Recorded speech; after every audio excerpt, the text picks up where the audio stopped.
گنج توکری حق چو اکید بری که دنیا کری راستی هم گلک دلخوش بوین پی اگه بکد ام ممنونت خوده ویت بوری ویدارین هشتا پروژه وکت تواو هند سوزو پیمان دانه خلک هر دو دور داو چند دلخوشن والله کیف ما گلکات گلک کیف ما اینا گلک تشت خوش بوما کر گلک بوما گوت اگه بکد ام ممنونت خوده ویت بوری يعني بس خدماته تشيكن بانقو وكنا وسلفا بدنا عالمي دا بروجا بخو دا عالم بخو شول پوره بكت گنج دوكري حق چو اكيد بريك دنيا هذا بروجا وكن بروجا بچو وكنا و تبيت حكومت وحزب هوري كوري گنجو بيت دا بروجا وكن تبيت بانقو وكنا وسلفت باش بدنا عالمي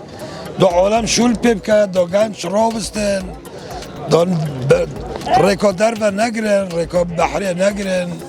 دو بمینه و جخو سر چوبید مناطق والله ما زور دلخوش بین زور بخیرانه و سرگی حکومت دیدن کوچن پروژه گیره کرنه و تسخوشین ویدارین هشتا پروژه وکت تواو و گنجا و دهاتی ما جیوه نگد دهاتیش در بیت نامه کشتو کالی دهاتی ما گرام بید وکو برنج و طماطم و پیواز و نوک و نچنه انیه در و نه دوای مگرام بید. هلبته وک آفرتک بزرگ دلخوش بم به سردان کرنا جناب مسرور بارزانی سرکی حکومت حرم کردستان هاتناوی گشبین یکادی که اقتصادنا و خلق دور آمده دایبت قضا آکر بردرش کو یا پیدوی بو سردان کرنا جنابی هلبته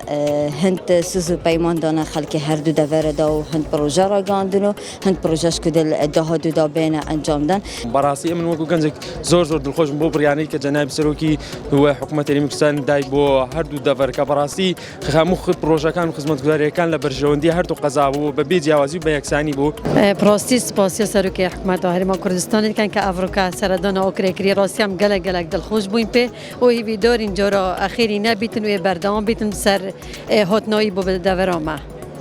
وکو افراد افریقا امام استید افراد ما پشداری کری ام گله به دلخوش بوین که افرا امیش وکو مل به ملی ظلام کو رینی نخوری و رأیت خود در ببرینو هر تشتکی ما بیتن کم گنگش پیگول سر بکین